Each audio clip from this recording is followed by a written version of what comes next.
Hello, this is Marianne, and for the next hour, I will be reading from the December 2025 issue of the Buffalo Latino Village on the Niagara Frontier Radio Reading Service. Page 1, Dinner Affair with the Western New York Peace Center.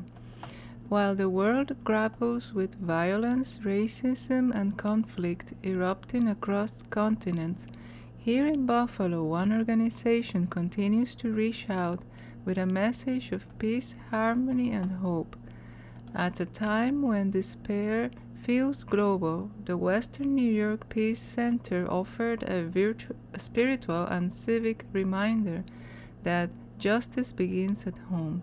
This message resonated powerfully at the center's annual dinner held this past month with standing room only attendance. Founded in 1967 as a chapter of Reverend Dr. Martin Luther King Jr.'s Clergy and Laity Concerned, the Western New York Peace Center has been a steadfast advocate for peace through justice, locally and globally, for nearly 6 decades. The organization promotes nonviolence, equity, and community empowerment with a mission rooted in peaceful conflict resolution and youth engagement. After the cocktail hour and dinner, the evening's program began with opening remarks from Victoria Ross, interim executive director, who emphasized the center's enduring mission and its relevance in today's turbulent times. The Emerging Leader Award was presented to R. Mackling, a dynamic contributor to Buffalo's civic and cultural landscape through art, activism, and compassionate leadership. Known for her presence at local rallies and demonstrations, Mackling uses her voice to amplify those of the unheard and advocate for marginalized communities.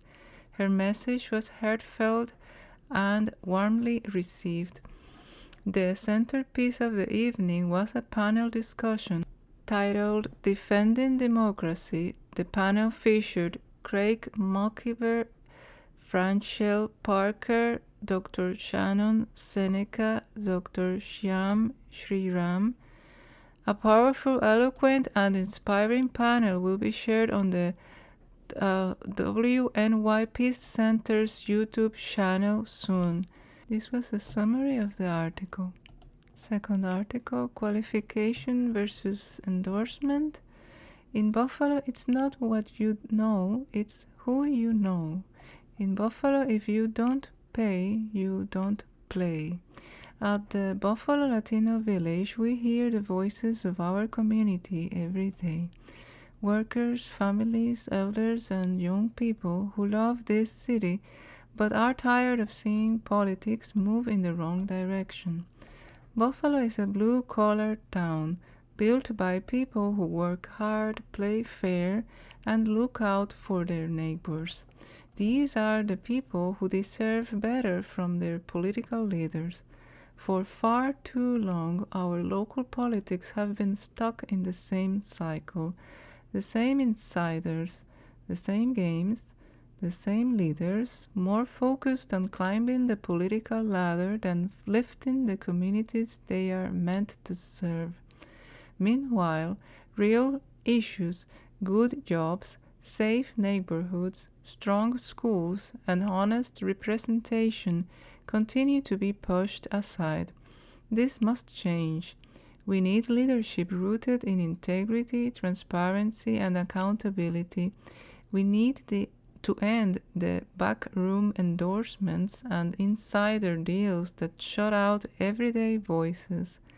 Our community deserves candidates who understand the struggles and hopes of working families, candidates who show up, listen, and fight for fairness. Buffalo calls itself the city of good neighbors, and good neighbors stand up when something isn't right. As we enter a new year, Buffalo Latino Village believes this is our moment to turn the page. Working people across this city can join and demand the kind of leadership that reflects who we truly are. If we stand united, we can build a Buffalo where politics finally works for the people, not the other way around. This is our call, this is our time. Let's make this the year we bring real change to Buffalo. Next article, Weaponized Incompetence and Buffalo's Financial Crisis by Eri Alvarado. People keep talking about Buffalo's $70 million deficit like it fell from the sky, as if the city suddenly woke up one moment and realized it was broken, as if deficits appear overnight, as if this is not the result of years of political games, wasteful spending, and a level of weaponized incompetence that should be considered criminal negligence. Deficits grow slowly, quietly, predictably, and with the full knowledge of politicians who pretend to be shocked when the truth finally surfaces. For more than 15 years, state leaders watched Buffalo's structural problems deepen. Knowing the city was using temporary revenue patches to plug long-term holes. They saw the control board's warnings, they saw rising personnel costs, declining reserves, insufficient municipal aid, and a city tax base too weak to sustain basic services. And instead of choosing responsibility, they chose optics. While Buffalo's financial crisis simmered in the background, NYS approved a $1.4 billion stadium subsidy for the Pegulas, the largest stadium subsidy in American history, to the richest sports owners in the country, with $600 million coming from the state and $250 million from Erie County. This happened while the city, at the heart of that region, was already drowning financially. How do you justify giving nearly $1 billion in public funds to billionaires while your own city government is running on fumes? You don't, you can't, not honestly, not ethically, and not without political incentives. Then State Senator Ryan, Governor Hochul, and every lawmaker who voted for that budget knew exactly what Buffalo's books looked like. The financial data wasn't a secret. The decay of the city was not hidden. The deficit didn't magically appear after the stadium deal was signed. This was a crisis decade in the making, and yet when given the choice between stabilizing a working-class, majority-minority city or handling a corporate welfare check to the ultra-rich, they chose the Pegulas. This wasn't the only time Albany decided to invest everywhere except the actual communities in crisis. They also approved more than $1 billion for the Kensington Expressway project, a massive capital build that looks good on paper and photographs well in campaign mailers, but does nothing to address the actual financial survival of Buffalo's neighborhood services or infrastructure. Politicians don't avoid solving problems because they are unaware. They avoid solving them because the problems benefit them. A struggling city gives them leverage. A crisis gives them political oxygen. A collapsing municipal structure gives them the opportunity to swoop in later and present themselves as the hero who finally fixed it. It's not leadership, it's manipulation. Politicians like Sean Ryan sat in Albany for over a decade, voting on budgets that kept Buffalo's municipal aid flat while approving the largest discretionary capital spending packages in the region's history. He championed the stadium deal, he supported the Kensington investment, he participated in every budget cycle that ignored Buffalo's growing fiscal hole. And now, once he became mayor-elect, he suddenly found religion and fiscal responsibility.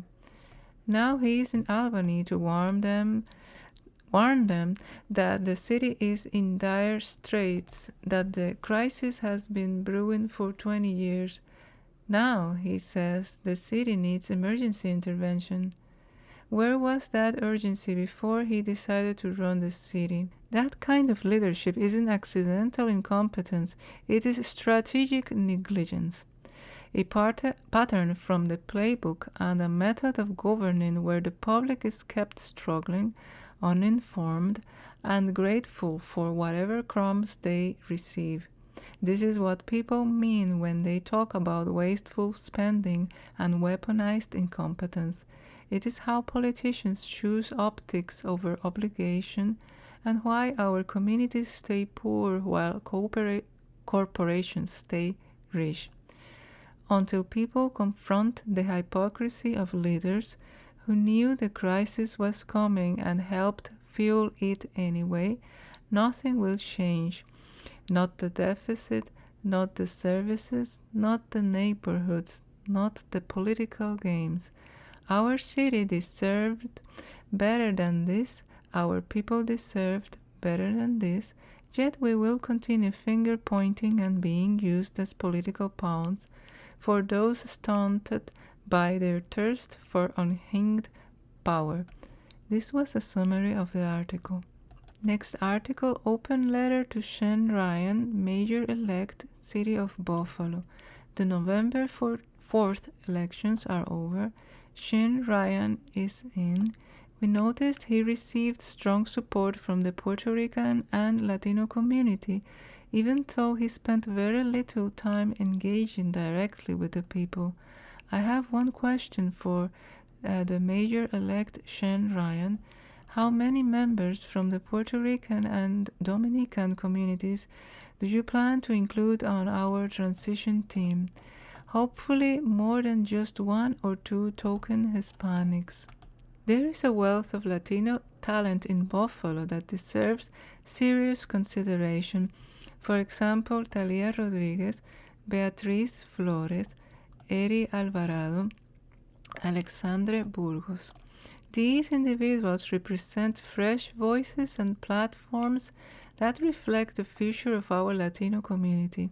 They are young, engaged, and well-positioned to guide you and your administration on issues that matter to a growing and vibrant constituency.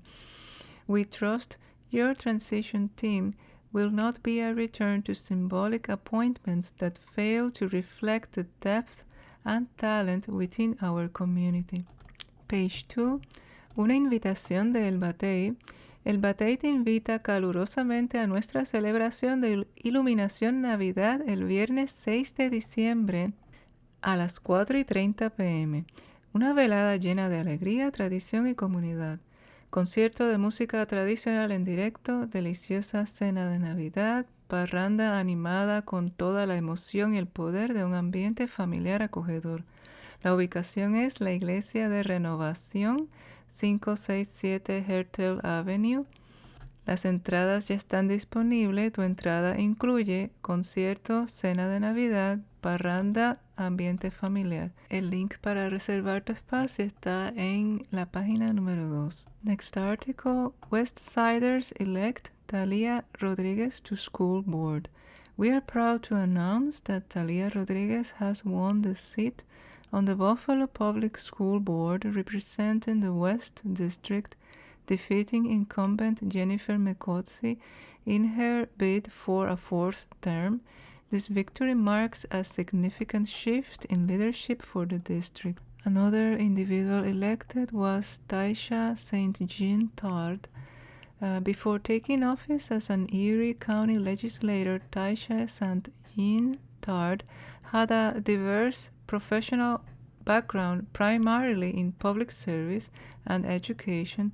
She served as Chief of Staff for the Buffalo Common Council, where she gained extensive experience in government operations and constituent services. Additionally, she worked as a college professor at Medill College, contributing for her academic and teaching credentials. Her skills also include marketing, communications, event planning, and business development, with over 5 years of experience in these areas. This blend of government staff experience, higher education teaching, and business skills laid a strong foundation for her legislative role, appointed this past year by the Erie County Democratic Party, a seat many were hoping would go to Betty Jean Grant, a longtime Democrat leader and community activist. Page 3. The Chokehold of Carceral Finance in Western New York by Eri Alvarado. Pattern recognition is the foundation of understanding how society works and how people function within the predetermined framework. I could not help but recall the raids that happened in Buffalo and the surrounding areas from 2016 to 2018 and the communities most affected. Back in October of 2016, ICE raided local Mexican restaurants that were crowded community hubs, hiring community members and providing stability to local Mexican community. The 4 local restaurants were Don Tequila, El Agave, and La Divina Mexican store owned by Sergio Musino. There was a deafening silence from our elected and community leaders then that I cannot help but compare with the silence of recent raids. The violent ICE raids in western New York mirror the region's history of incarceration, surveillance, and federal dependency. This relationship is not an anomaly, it is a continuation of a long-standing pattern where the region stabilizes its economy by hosting institutions of control, prisons, detention centers, law enforcement hubs, and federal enforcement operations. This pattern dates back to the collapse of Buffalo's manufacturing economy, when policymakers failed to rebuild industry and instead leaned into carceral infrastructure as an economic replacement. When Bethlehem Steel and other major employers collapsed, Western New York needed new sources of stable employment. Instead of reinvesting in innovation or economic diversification, leaders turned to state prisons in rural counties, federal law enforcement offices, ICE detention and processing, sheriff expansion and jail expansions. This shift was not ideological, it was economic because control became profitable. The ICE detention complex mirrors the earlier prison boom and follows the old template. Rural towns get jobs, politicians get union support, counties get federal money, local businesses get contracts. So Western New York uses detention the way it uses incarceration, as a jobs program masquerading as public safety. Buffalo invested heavily in the Regional Intelligence Center, license plate readers, and police and ICE data partnerships because surveillance networks bring federal grants, equipment upgrades, cross-agency contracts. ICE feeds this system with intelligence sharing, warrant collaboration, data integration, and surveillance becomes the new economy, replacing manufacturing with state monitoring, using the immigrant community as an economic commodity and profiting from detaining immigrants, transferring immigrants, surveilling immigrants, running federal operations targeting immigrants, and politicians avoid acknowledging this because it exposes a devastating truth that immigrant suffering has become a quiet and easy economic stabilizer. Buffalo's legacy of segregation and exclusion through redlining, racist housing policies, police expansion, neighborhood surveillance, it all aligns perfectly with ICE's current operational approach. ICE isn't an outsider. It fits Buffalo's existing social-political DNA. This system prevents Western New York from building industries rooted in innovation, supporting immigrant entrepreneurship, fostering multicultural growth, and attracting global talent.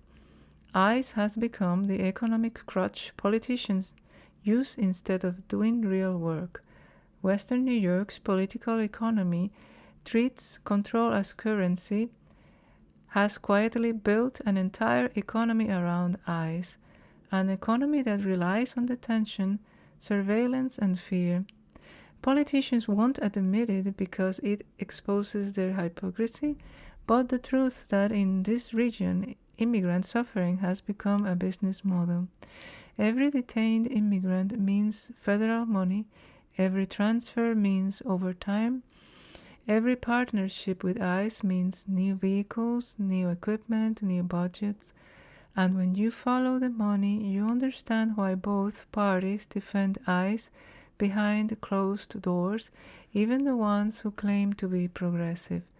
Western New York's political class hides behind speeches about inclusion while protecting the very systems that criminalize not only immigrants but all of our citizens. They benefit economically and politically from militarized police and the presence of ICE, while telling the public they have nothing to do with it, and their hands are tied to addressing the issues. This is not an enforcement issue. It is not a public safety issue. It is an economic dependency created by politicians who choose control over development and fear over opportunity. Buffalo deserves better than an economy built on incarceration, and immigrant families deserve better than being treated as federal reimbursement slots. Our region deserves leaders who stop hiding behind ICE, the military-industrial complex, or fear-mongering designed to create chaos, to legislate funds into the hands of donors. They deserve leaders ready to build an economy rooted in dignity, creativity, and real opportunity for those they have been entrusted to represent and protect. Until then, ICE will remain the political business tool meant to subjugate and another glaring example of our moral failure as a society. Next article, El legado de Roberto Clemente, by Angélica Aquino. En esta época de celebración quiero felicitarlos a todos y en especial a Roberto Vélez y toda la Junta Directiva del proyecto Roberto Clemente, el cual tendrá una celebración para fomentar su gran misión y compartir el gran legado de Roberto Clemente. Roberto Clemente, su legado y su inmensa inspiración junto al proyecto que lleva su nombre son viables y vitales para la edificación de la juventud y todas las generaciones venideras. Aprendí acerca de este evento cuando vi la invitación en la página de LinkedIn un día al principio de octubre. La reposteé pidiéndoles a cualquier persona quien lo viese que apoyase y compartiese la misma. Me inspiré por el legado de humanismo y compasión que el nombre de Roberto Clemente conlleva. No hay palabras que puedan definir la inspiración que Roberto Clemente y su espíritu significa para la comunidad boricua y la humanidad. Su historia, su humanismo y su valor es incalculable. En una época histórica donde la humanidad enfrenta inmensos desafíos, calamidades climáticas, conflictos bélicos y tanto conflicto en general, su legado y espíritu son faros de luz para todos. Su vida y su ejemplo nos siguen guiando. En esta época festiva te invito a que apoyes tan gran proyecto, ya sea con tu apoyo al evento y a la gran misión de esta entidad sin fines de lucro. En un mundo que enfrenta tantos desafíos, el legado de Roberto Clemente nos guía hacia el gran humanismo que él representa. Aquí está la información del evento del 27 de diciembre al 31 de diciembre, una celebración de 5 días en su honor a su legado en la YMCA de Castle Hill, 2 Castle Hill Avenue, Bronx, New York. Culminará con una ceremonia de desayuno el miércoles 31 de diciembre de 2025 a las 9 de la mañana. El correo electrónico del proyecto es roberto@projectclubclemente.com. You are listening to a reading of articles and features from the Buffalo Latino Village on the Niagara Frontier Radio Reading Service. Page 4. Un momento justo por la paz, por Victoria Ross. Standing up for each other, stop abductions. As you know, ICE, border patrols, and Homeland Security have been aggressively active in our neighborhoods, knocking our friends to the ground and dragging them off to Batavia Federal Detention Center. We are outraged by the lawlessness of these raids and abductions. Just days ago, 4 people were taken in Elmwood Village, including one who had recently undergone shoulder surgery. These were hard-working, respected members of our community. Even more shocking, the Supreme Court has ruled that people can be detained based solely on their appearance or language. Following international humanitarian law offers no protection, as seen in the case of Hoover Otoniel Orgueta Perez, a 35-year-old father whose wife and 2 young daughters are U.S. citizens. ICE deported him to Guatemala without a judge's deportation order or voluntarily departure approval. People are even being detained as they leave court. This is happening everywhere. What you can do and take action? Report activity immediately to Buffalo Immigrant and Refugee Defense at 716-222-2190 using the salute method. Size: how many officers were in the raid? Activity: what were they doing? Location: where were they or where were they headed? Uniforms: what insignia, clothes, IDs, or logos had? Time, date: when did it happen? Equipment: weapons, vehicles, zip ties, arms that you saw. Join Buffalo Rapid Response Network to help develop responsive and proactive strategies. You may also volunteer with Justice and Migrant Families, Batavia Phone Line, Court Watch, Accompaniment, Book Donations, Pen Pal Program, and more through Support Western New York Peace Center, wnypeace.org, in building a movement that cares for people and planet. You can learn more by read reporting by J. Dale Shoemaker at Investigative Post, attend community events such as WNYPC Members Night or the Latin American Solidarity Committee's monthly coffee house. The next one will be on December 15th, 6 p.m. at St. Joe's University Parish. You may watch informative videos on the WNYPC YouTube channel. Let's continue to strengthen our movement for justice and dignity for the future we all deserve. Sí se puede. Next article, Latino traditions in Western New York to be celebrated by Buffalo Latino Lens.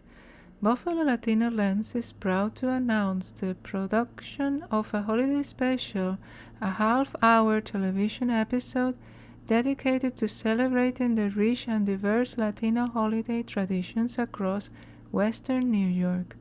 The program will highlight cherished cultural celebrations including Nochebuena, Parrandas, and Three Kings Day, showcasing the food, music, and memories that bring warmth and sabor to the holiday season, even in Buffalo's snowy winter. Buffalo Latino Lens is seeking participation of families, storytellers, cooks, musicians, and community members who wish to share their holiday traditions. Short interviews and feature segments will be filmed to capture the spirit of Latino heritage and the joy of community gatherings. Community members interested in being featured are encouraged to contact Buffalo Latino Lens at rocco@buffalolatinolens.com. This special is an opportunity to honor and uplift the voices of Buffalo's Latino community while sharing the traditions that make our holiday season so unique. Next article, Investing in Ourselves by Virginia McIntyre. Robbie Bridges. This month I highlight the courageous Robbie Bridges who changed the very fabric of this great nation as a child. Robbie Nell Bridges Hall, born September 8, 1954, is an American civil rights activist. She was the first African-American child to attend formerly whites-only William Frantz Elementary School in Louisiana during the New Orleans school desegregation crisis on November 14, 1960. She is the subject of a 1964 painting, The Problem We All Live With, by Norman Rockwell. In 1960, when Ruby was 6 years old, her parents responded to a request from the National Association for the Advancement of Colored People and volunteered her to participate in the integration of the New Orleans school system, even though her father was hesitant. Bridges was born during the middle of the civil rights movement. Brown versus Board of Education was decided 3 months and 22 days before Bridges' birth. The court ruling declared that the establishment of separate public schools for white children, which black children were barred from attending, was unconstitutional. Accordingly, black students were permitted to attend such schools. Though the Brown versus Board of Education decision was finalized in 1954, Southern states were extremely resistant to the decision that they must integrate within 6 years. Many white people did not want schools to be integrated, and though it was a federal ruling, state governments were not doing their part in enforcing the new laws. In 1957, federal troops were ordered to Little Rock, Arkansas, to escort the Little Rock 9 students in combatant violence that occurred following the decision. Under significant pressure from the federal government, the Orleans Parish School Board administered an entrance exam to students at Bridges School with the intention of keeping black children out of white schools. In early 1960, Bridges was one of 6 children in New Orleans to pass the test that determined whether they could go to the all-white William Frantz Elementary School. 2 of the 6 decided to stay at their old school. Bridges went to France by herself, and 3 children, Gail Etienne, Leona Tate, and Tessie Prevost, were transferred to the all-white McDonough No. 19 Elementary School. All 4 6-year-old girls were escorted to school by federal marshals during the first day they attended the 2 schools.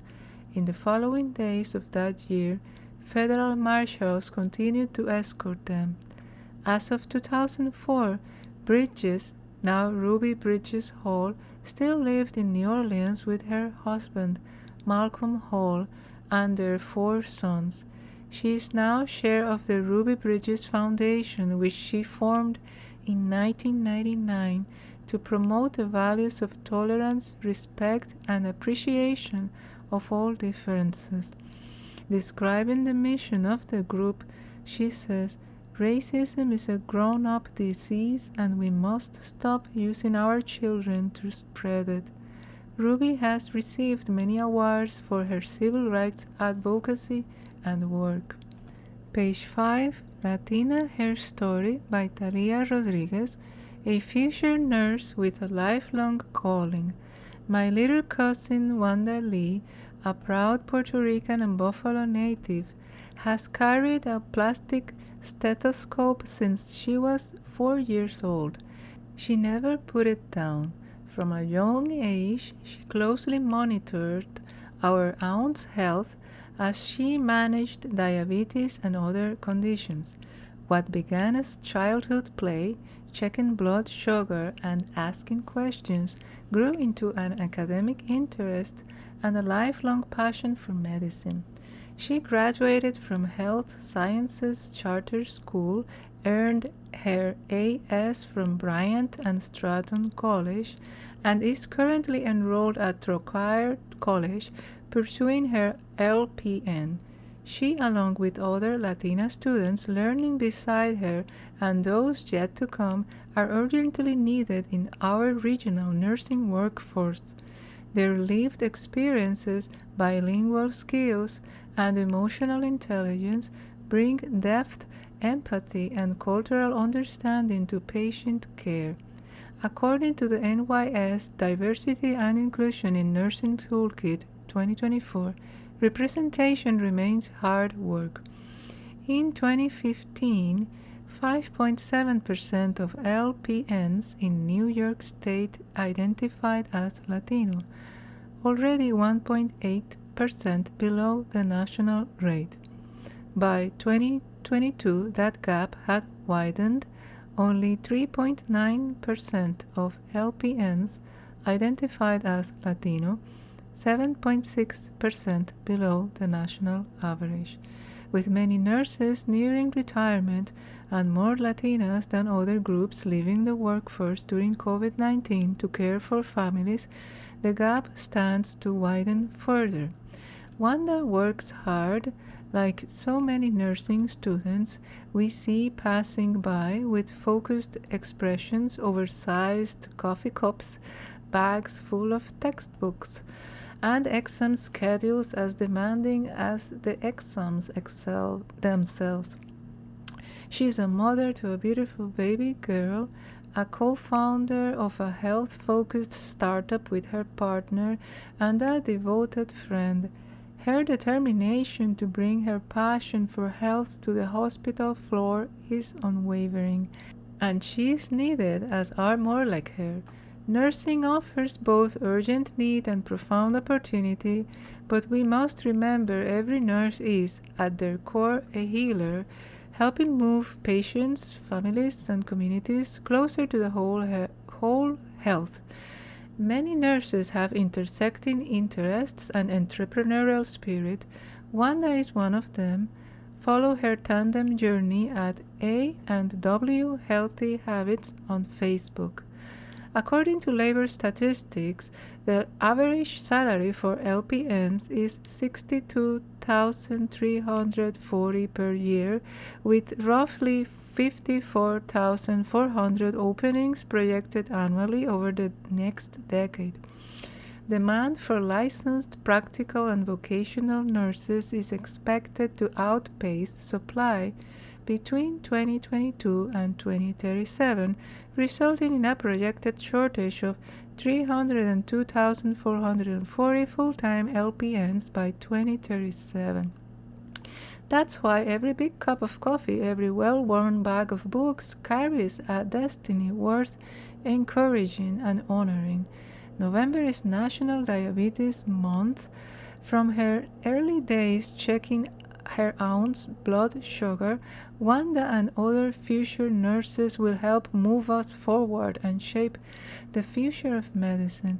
Her story reminds us that those impacted by health challenges are uniquely positioned to become health professionals who help define what health means in an ever-changing world. Next article, audiencia pública del Lower West Side. El 20 de noviembre, la Oficina de Planificación Estratégica del Alcalde organizó una audiencia pública con el objetivo de escuchar las preocupaciones de la comunidad, mantener conversaciones cara a cara con los residentes y generar un diálogo significativo que conduzca a futuras mejoras en el barrio. El evento se realizó en Dejuville University, ubicada en el 605 de Niagara Street, y contó con la asistencia de aproximadamente 25 a 30 personas.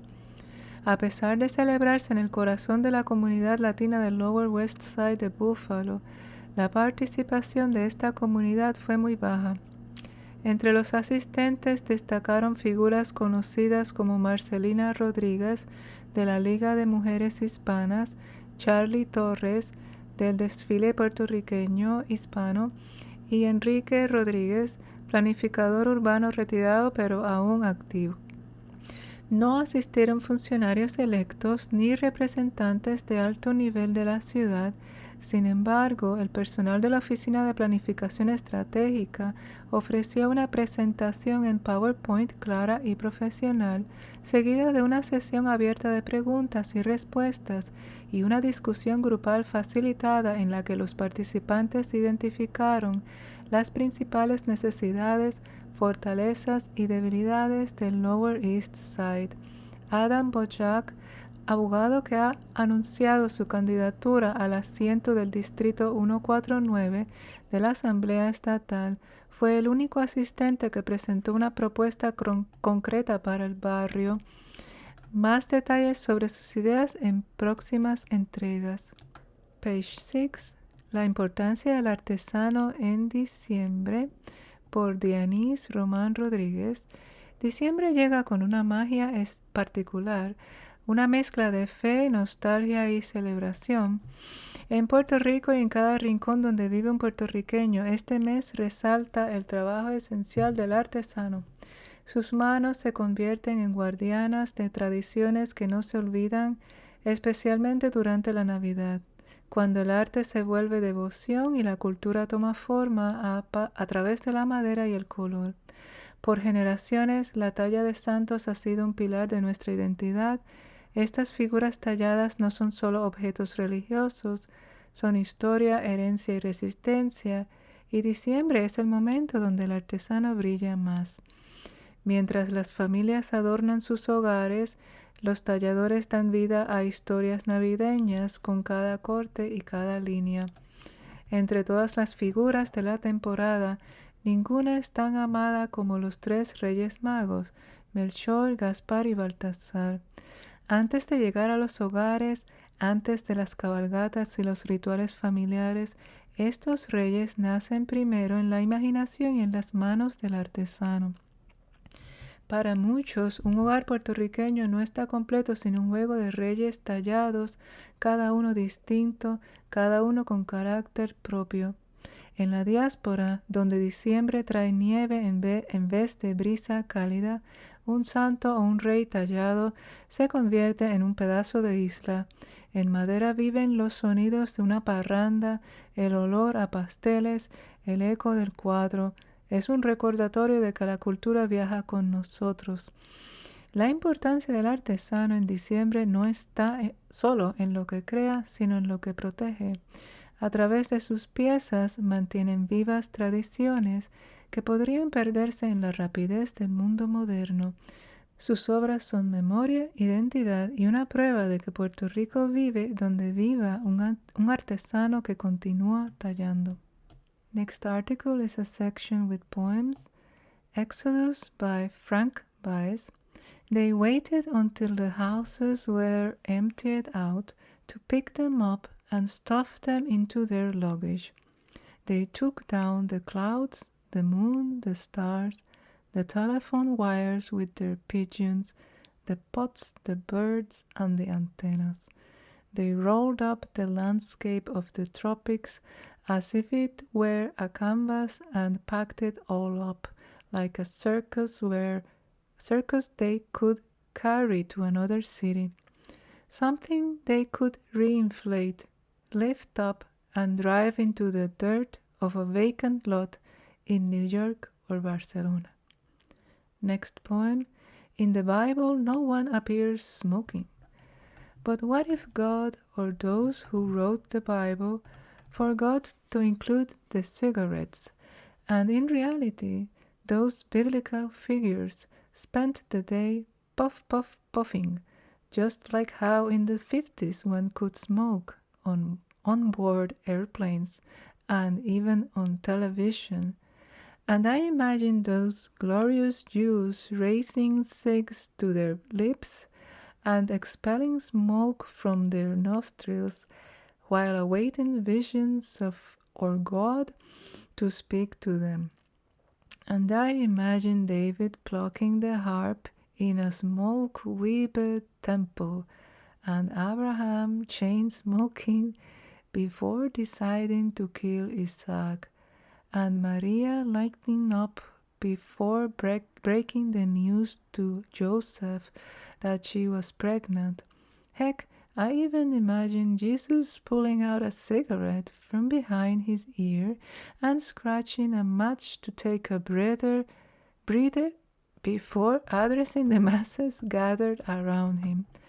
I am not a smoker, but sometimes I get the urge and I smoke, just like this moment as I watch the rain pouring outside the window, and I feel like I am Noah when he was waiting for the flood to cease, and how he walked up and down the ark just trying to figure out where he had left that damned pack. About Frank Baez, Dominican poet, narrator, and chronicler who has emerged as one of the most influential voices of his generation. Widely regarded as the Dominican Republic's leading young poet and short story writer, Baez published his first book, Jarrón y otros poemas, in Madrid with Editorial Betania in 2004. His poetry has since been featured in major anthologies, including Cuerpo Plural, Antología de la Poesía Hispanoamericana Contemporánea, his short story collection Págales tú a los psicoanalistas won first prize for short stories at the Santo Domingo Book Fair in 2006. In 2017, Baez was named to the prestigious Bogota 37 list, recognizing the best Latin American fiction writers under 40. To date, he has published 4 poetry collections, including the award-winning Postales, as well as short story collections, works on journalism, and travel writing. The young islander who once longed to see the world has since done so, with his work translated into more than 8 languages and his presence welcomed at poetry festivals across the globe. You are listening to a reading of articles and features from the Buffalo Latino Village on the Niagara Frontier Radio Reading Service. Page 7. Remembering Jorge Guitart, born in 1937 and passed away in 2025, by R.D. Paul. Dr. Jorge Guitart, a longtime professor of Spanish linguistics in the Department of Romance, Languages and Literatures at the University of Buffalo, and belonged member of the Buffalo arts and poetry communities, including his work with Just Buffalo Literary Center, passed away on October the 28th in Buffalo. He was 88 years old. Jorge was born in Havana, Cuba, and came to the U.S. as a refugee in 1962 at the age of 24, earning degrees at George Washington University and Georgetown University. He moved to Buffalo in 1973 to teach at the University at Buffalo. Throughout his career, he also lectured in Spain, Peru, Mexico, Venezuela, Finland, and Cuba. He was an influential scholar in the field of Spanish linguistics, specializing in phonology and semantics. Much beloved by his students for his charismatic personality and extraordinary teaching, Jorge was passionate about sharing knowledge in a wide array of fields. Linguistics, yes, but also history and science. As a poet, he wrote in both in his native Spanish and in English, endeavoring to keep them, in his own words, schizophrenically apart. He was the author of Foreigner's Notebook, Film Blanc, and The Empress of Frozen Custard, and 99 other poems. His work was archived in the University at Buffalo's Electronic Poetry Center and at the UB Library's Poetry Collection in Capon Hall. Jorge published translations of Cuban poets into English and U.S. poets into Spanish. In recent years, he collaborated with artists in other fields, including the late painter Catherine Parker, the Lake Affect musical group, and the photographer Errol Daniels. He was also a painter and songwriter. He participated in the Cuban American Artists from Western New York exhibit at the Berkfield Penny Art Center in 2005 and had a solo show at Buffalo's El Museo in 2006. His tango Si Supieras was recorded by singer Elise Witt and is included in her 2003 CD Love Being Here. In December of 2019, he retired after teaching for 46 years in the Department of Romance, Languages, and Literatures at the University at Buffalo. Noted for the linguistic playfulness of his poems and their frequent wry twists of self-reflexive parody, his late UB colleague, English professor Mark Schechner, wrote of Guittard's poems as models of what happens when you cast off ready-to-hear spoken English and reimagine the language so that your readers can hear it afresh as you once did as a boy in Havana, listening to big band jazz and baseball games on American radio. English then was a miracle.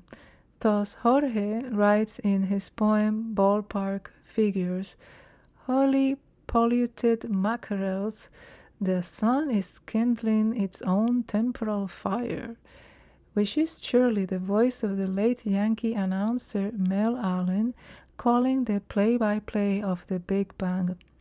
The Cuban-American novelist and fellow poet Pablo Medina called Guittard a master of language, a tongue trickster, a feller of fashion, and noted that while his poetry is not for the masses, it is for everyone.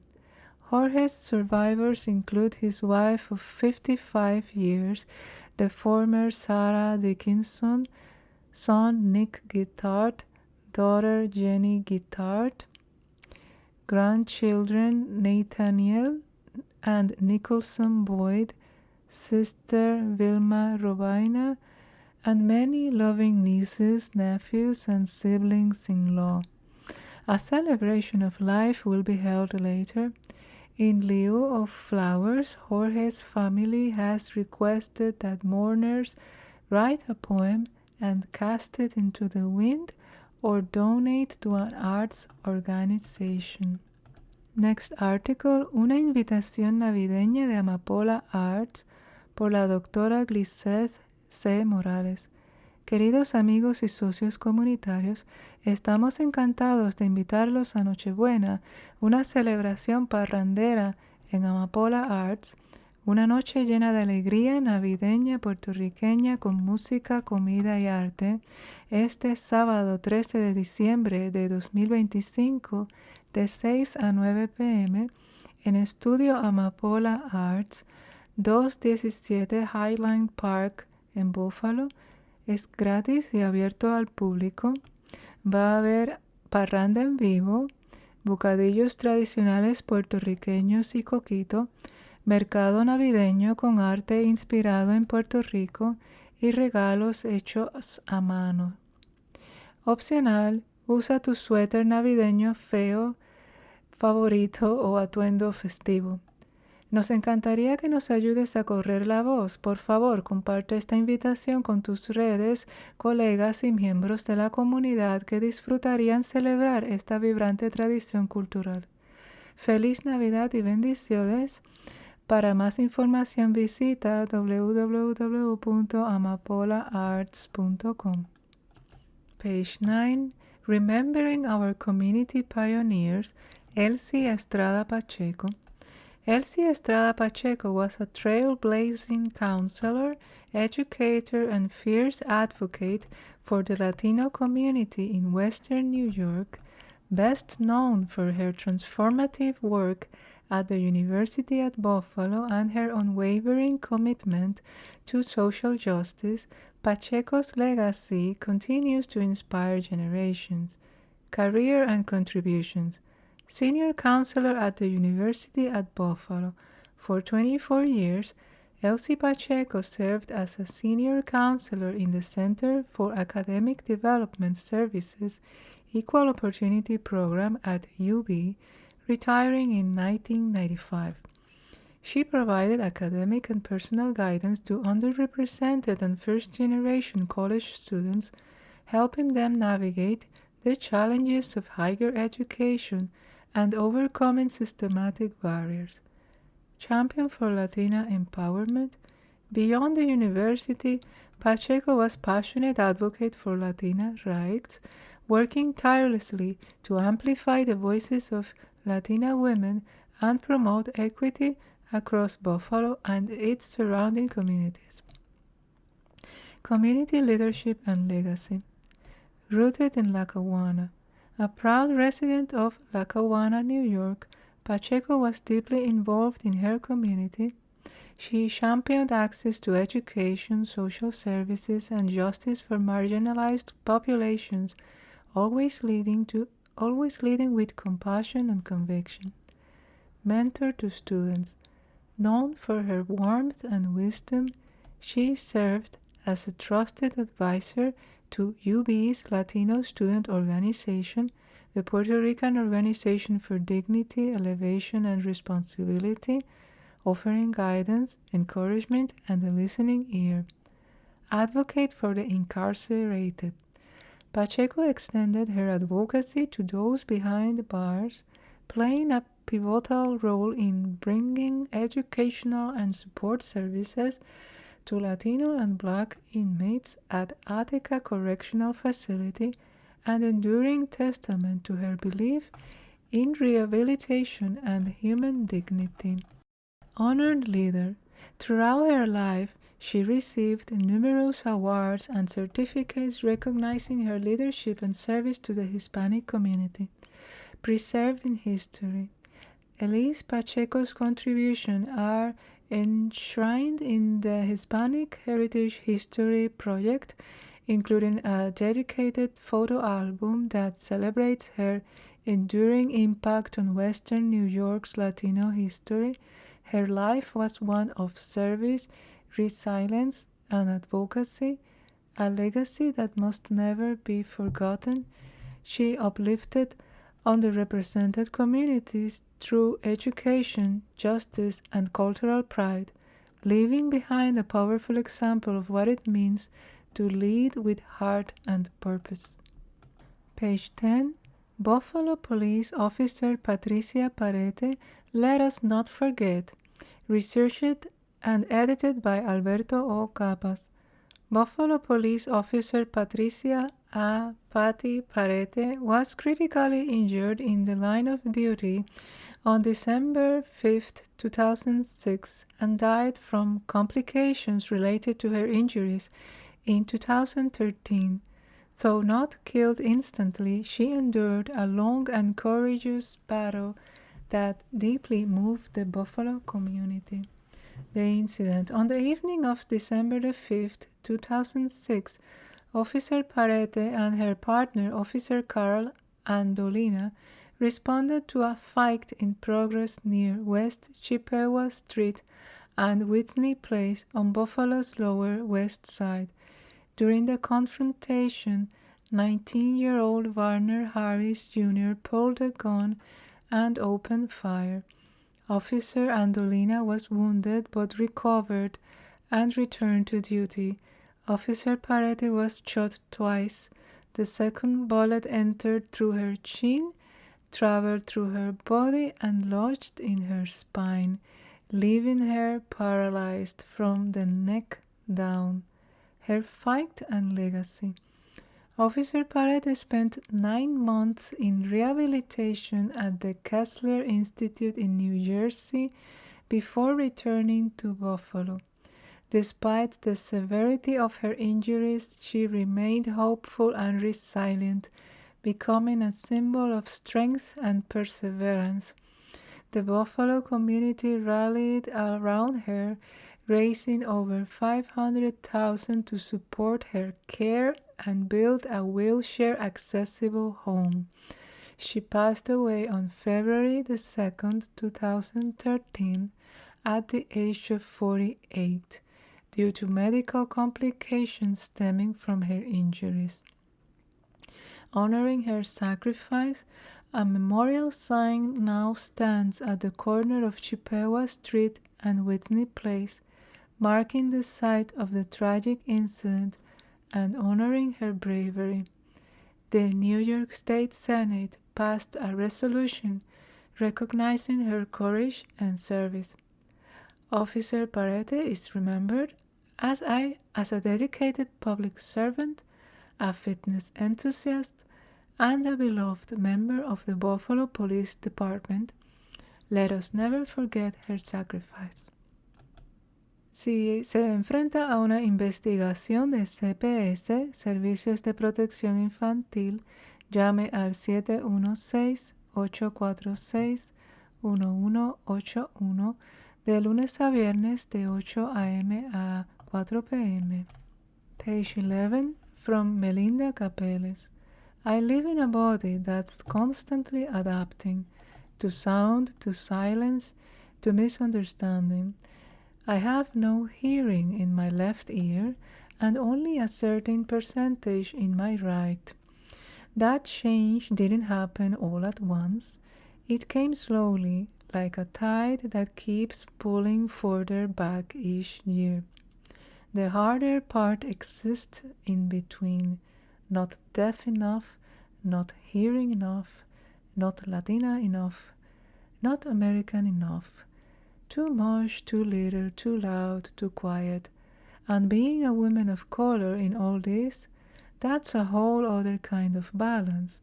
Privileged humans don't always see the quiet work it takes. How we show up, how we keep it together, how we make space for ourselves in rooms that were never built for us. And I am a mother of 2 Afro-Latina girls and 1 African-American bonus son. 3 brilliant, complex, radiant souls who come to me every day with their own stories. Stories about color, about belonging, about being different in a world that doesn't always know how to hold difference with care. And through it all, I am carrying generations of silence, because you were taught to mask since you were a child. Because people know you're suffering, that's tacky, honey. So you learn to smile. You learn to straighten your back. You learn to survive without showing the bruise. So when you see me at a bar, whisper in your friend's ear, "Girl, that one is crazy," while pretending you didn't just see me. I nod, point to myself, And I say, yes, she is, because this world will drive you there if you care, if you fight, if you refuse to shrink. And even as I try to find peace, even as I keep moving forward, there's always another misunderstanding to clear up, another truth to defend, another battle to end.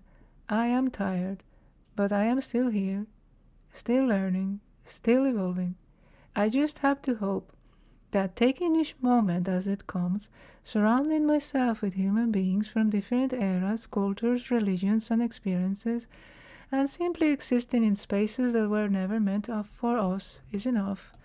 Because in the end, when I sit with my ancestors and we all break out laughing before saying a word, they will shake their heads and say, "That was crazy, but you did it." And because of this, about the artist, Melinda Capeles is a Buffalo-based performance educator and cultural advocate whose work spans theater, dance, clowning, and cabaret. A three-time Artie Award winner, she is best known for her electrifying portrayal of La Lupe in La Lupe, My Life, My Destiny, channeling the legendary Cuban singer's fire and vulnerability. As a proud member of Los Artistas del Barrio Buffalo, Melinda uplifts Latinx and deaf voices through storytelling, movement, and cultural programming. Her artistry bridges rhythm and resistance, celebrating heritage with bold joy and deep compassion. You have been listening to a reading of articles and features from the December 2025 issue of the Buffalo Latino Village. Your reader has been Mary Ann. Thank you for listening.